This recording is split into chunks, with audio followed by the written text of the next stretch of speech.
Dalam pada itu, dua perkara yang saya ambil berat apabila kita semua membuka PPS ini.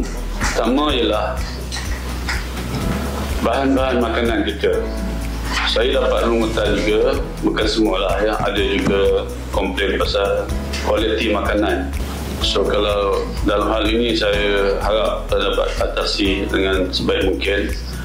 Kita akui lah bukan senang kita nak memuaskan semua pihak, tetapi kita cuba. Mesti adalah pihak-pihak yang terlibat secara langsung dapat mengenal pasti ini tidak akan berlaku. Kerana di sinilah kalau pihak kerajaan ke nak memikat ke ambil hati ke, tentukan makanan kita semua baik, minum air semua yang bersih.